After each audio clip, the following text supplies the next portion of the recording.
అంటే చిన్నదా పెద్దదా? చిన్నదా పెద్దదా? మరి అలాగే చూసుకున్నట్టయితే ఈ ఇండస్ట్రీలో ఎక్కువగా చూడండి 59% వెల్నెస్ అంటే ఏంటంటే ఆరోగ్యం. వెల్నెస్ అంటే ఏంటి? ఆరోగ్యం. ఆరోగ్యం ఎవరికి కావాలి? ఎవరికి కావాలి? అందరికి కావాలి. మరి మనకే కావాలా? టోటల్ ఇండియా మొత్తం చూస్తున్నా అంటే ఒక్కసారి చూడండి, ఇక్కడ చూసారా 59% దేనిపైన ఉంది? ఆరోగ్యం పైన ఉంది. అర్థమవుతుందా?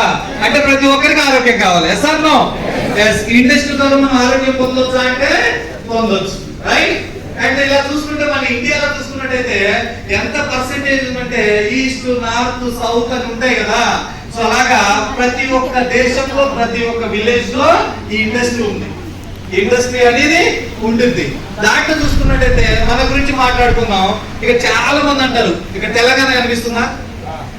441 కోట్లు. మన తెలంగాణ టర్నోవర్ ఎంత? 441 కోట్ల టర్నోవర్ తోటి మనకి ఈ డైరెక్ట్ సేల్స్ అనేది జరుగుతున్నాయి. గ్రోతింగ్ ఉంది. ఇక్కడ చూసుకున్నట్టయితే మనకి తెలంగాణ అనేది టర్నోవర్ లో గ్రోతింగ్ అనేది రావడం జరుగుతుంది. Yes or no? Yes or no? మీరు క్లియర్ గా చెప్పాలంటే ఇక్కడ చూడండి, మనకి చూసుకున్నట్టయితే తెలంగాణ ఎక్కడ ఉంది?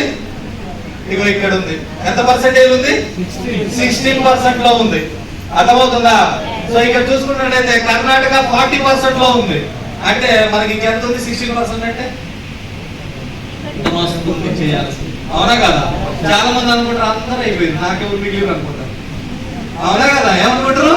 అందరూ అయిపోయింది, ఎవరున్నారు చెప్పడానికి, ఎవరున్నారు అంటారు. అవునా కదా? కానీ అక్కడ అయితే ఎంతమంది? 16% అయ్యారు. ఇంకా చాలా మంది ఉన్నారండి. అవునా కదా? రైట్. మనం అర్థం చేసుకుంటే అర్థమవుతుంది. మరి చూడండి, ఇక్కడ ఇప్పటి వరకు చూసుకున్నట్టయితే ఇక్కడ డైరెక్ట్ సెల్లర్స్ అంటే కాలేజ్ ఉందా అని చెక్ చేస్తారు. ఇంకోడు ఈ మధ్య కాలంలో బాగా అనిపిస్తుంది,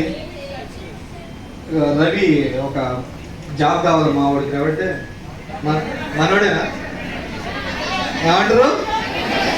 మనోడేనా అంటారు. అంటే దాని అర్థమైంది అనకూడదు, కానీ క్యాస్ట్ గురించి కూడా మనోడేనా? ఆ మనోడిలో చాలా ఉంటాయి. Yes or no? అంటే ఒక జాబ్ రావాలంటే అంత ఈజీ కాదంటే ఎక్స్పీరియన్స్ అడుగుతుంది. తెల్లగున్నగా నల్లగా ఒక రిసెప్షనిస్ట్ ఉంది, నల్లగా ఉన్న వాళ్ళు పెట్టుకుంటారా? టు బి ఫ్రాంక్, నిజాలు మాట్లాడుకుందాం, పెట్టుకుంటారా? రైట్. ఒక బిజినెస్ మ్యాన్ కి బౌన్సర్ కావాలి, ఈయన పెట్టుకోవచ్చులే, కానీ ఒక ఆయన ఈయన పెట్టుకుంటారా? ఎవరు పడితే వాళ్ళు పెట్టుకుంటారా? ఒక బౌన్సర్ కావాలి. మన అవార్డ్ ఫంక్షన్ లో చూసిరు కదా, ఎట్లున్నారు? అవునా కదా?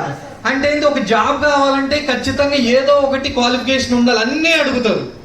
కానీ నిన్ను ఏది అడగకుండా లక్షాధికారి అయ్యే ఒకే ఒక్క ఇండస్ట్రీ